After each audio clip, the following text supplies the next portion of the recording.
તો વાલા ભક્તો, હવે આવતીકાલે આપણે પરમ પવિત્ર એવા પુરુષોત્તમ માસનો પ્રારંભ થાય છે. તો એ પુરુષોત્તમ માસ એટલે અધિક માસ, જેના અધિષ્ઠાતા દેવ પુરુષોત્તમ નારાયણ છે.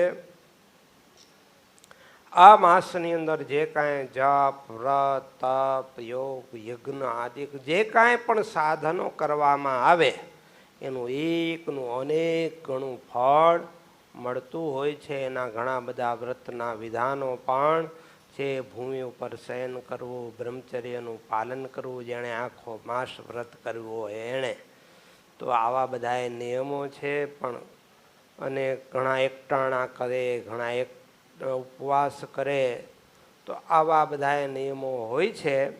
પણ ભગવાને કહ્યું એમ કેવળ એકટાણા એટલે ઢોર લાંઘણ કરવો નહીં, પણ 10 ઇન્દ્રિયોને પોતાનું 11મું મન ભગવાન પરાયણે રાખવું. આ અધિક માસની અંદર જેટલું બને એટલું વિશેષ ભજન, યોગ્ય થાય એટલું તપ, પણ તપે કરીને પણ ભગવાનને રાજી કરવાનો ભાવ રાખવો. પણ પછી તપ કરીને એનો માન આવી જાય ને નિતર તપસ્વી પછી ક્રોધ કરી નાખે તો પુણ્ય બધું પડી જાય એક ક્ષણમાં. એટલે આપણાથી જેટલી રીતે યોગ્ય થાય એટલું ભગવાન પરાયણ કામ, ક્રોધ, લોભ આદિક દોષોનો ત્યાગ કરી જેટલું બને એટલું વિશેષ ભગવાન પરાયણ ભગવત કથા, વાર્તા, કીર્તન, ધ્યાન, ભજન આ અધિક માસની અંદર આપણે વ્યવહારિક જે શુભ કાર્યો એનો નિષેધ છે, પણ ભગવાન સંબંધી જે કરીએ એનું એકનું અનેક ગણું ફળ મળે છે. અને સ્વામીજી કહેતા કે વર્ષના 365 દિવસ છે, પણ એ વધારીને ભગવાન 90 કરી દેતો હોય, 390, તોય કોઈને ટાઈમ મળતો નથી. તો આ 12 મહિના તો છે, તો વધારાનો એક આ અધિક માસ આવ્યો છે, તો એમાં ભગવાન ભજી લેવા. હા, એટલે આ માસમાં જેટલું બને એટલું વિશેષ પુણ્યનું ભાથું એકઠું કરી લેવું. ને આપણા ઉપર તો ભગવાને એવી દયા કરી છે કે અધિક માસના પ્રારંભમાં જ આપણને ગુરુકુળના 25મા સ્થાપના દિન નિમિત્તે આપણે નિત્ય નવા ઉત્સવો અને ગ્રંથરાજ, સત્સંગી જીવનની પંચાન પારાયણ, અને એમાં એ આખો દિવસ ધ્યાન, ભજન, ભક્તિ પરાયણ આપણું જીવન વિતાવવાનો અલૌકિક અવસર આપણને પ્રાપ્ત થયો છે. તો ખાસ દરેક ભક્તો આ વ્યવહારિક કામકાજ આમે નિષેધ છે ને આમે અધિક મહિનો છે, એટલે હવે એમાંય તમે એમ કહેશો કે મારે આ કામ છે ને આ કામ છે, તો પછી ભગવાન ક્યારે બચશો ભાઈ. ગુણાતીતાનંદ સ્વામી કે કરોડ કામ બગાડીને પણ પોતાનો મોક્ષ સુધારી લેવો, અને જો કરોડ કામ કર્યા અને મોક્ષ ન સુધાર્યો તો શું થયું? માટે કરોડ કામને ઠેલીને પણ આવા પવિત્ર અધિક માસમાં જ્યારે આ અક્ષરધામ તુલ્ય ગુરુકુળ કે જે ભગવાનના પ્રસાદીભૂત સ્થાન, 20 વખત ભગવાન કણભાની અંદર પધાર્યા, અને આ ભૂમિને, આ કણભાના પ્રવેશતા જ આ ભૂમિ છે, તો આ ભૂમિ ભગવાન શ્રીના ચરણથી અંકિત થયેલી છે. તો એવી પવિત્ર ભૂમિમાં ગુરુવર્ય ધ્યાની સ્વામીજીને ઘણા 2 વર્ષ સુધી ચર્ચા ચાલી, ટ્રસ્ટીઓને બધાએ કે આપણે અહીંયા કરીને અહીં કરી, પણ સ્વામીજીએ નક્કી કર્યું હતું કે મારે આ પ્રસાદીભૂત કણબાની ભૂમિમાં જ આ ગુરુકુળ કરવું છે. તો 2 વર્ષ સુધી બધા ટ્રસ્ટીઓની વાતને પણ સામે ઠેલતા નહીં, પણ ધીરે ધીરે બધાને પછી થયું કે ના, સ્વામી તો હવે અહીંયા જ કરવા માંગે છે, ને અંતે અહીંયા આવું ગુરુકુળ થયું. તો અક્ષરધામ તુલ્ય સ્વામી ભૂમિ આપણે શ્રીમદ ભાગવતની અંદર પણ ગુરુ સ્વામીજીના મુખના જે પ્રવચનો એમાં પણ સ્વામીજીએ એ જ વાત કરેલી કે આ કણભા છે એ અક્ષરધામ છે. તો એમાં અક્ષરધામના અધિપતિ ભગવાન સાક્ષાત વિરાજમાન છે. ભગવાનને અખંડ ધારી રહેલા જેમાં જેમાં આ વચનામૃતમાં આવ્યું કે ભગવાનના એવા મોટા સંત હોય તો એમાં ભગવાનનો અનુપ્રવેશ હોય, એટલે એ પણ ભગવાન તુલ્ય કહેવાય, ભગવાનનો કહેવાય. પણ સંત જાણજો મારી મૂર્તિ રે એમાં ફેર નથી એક રતી રે. તો એવા સદગુરુ ધ્યાની સ્વામીજીએ આ ગુરુકુળમાં એક રજકણમાં પ્રવેશ વિચરણ કરી અને એને અક્ષરધામ તુલ્ય કરેલી છે. તો આવી પ્રસાદી ભૂમિ કે જેની ચરણ રજને મોટા મોટા દેવો પણ મસ્તકે ચડાવે છે. અને આ ગુરુકુળમાં પ્રવેશતા આપણા મનમાં શાંતિ થઈ જાય. અને અહીંયા જે કરીએ એનું એકનું અનેક ગણું પુણ્ય અધિક માસમાં મળે. પણ આ તો અહીં આવા સ્થાનમાં પણ એમાં પણ આવા પવિત્ર સ્થાનમાં જે કાંઈ જપ તપ વ્રત કરીએ તો એ મહારાજ કે દિન દિન પ્રત્યે વૃદ્ધિને પામે છે. માટે ત્યાં મન સ્થિર કરીને રહેવું, ત્યાં કલ્યાણને ઈચ્છવું.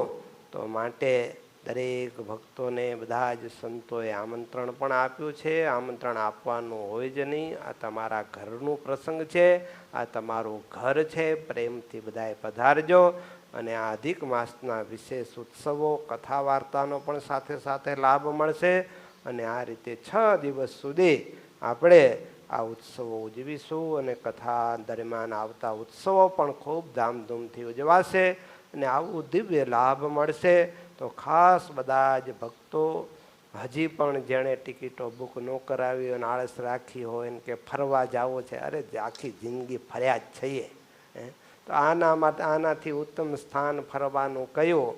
એમાં તમે જગતના ફરવાના સ્થળે જઈને એ બધાય ચિત્ર માઇક બધાય આકારો ઘરમાં ગાળશો અંદર હૃદયમાં, તો એનું ફળ તો મહારાજ કે નરક 84 છે એ અંતકાળે યાદ આવશે ને એની વાસના રહેશે, ત્યાં જાશો પાછા.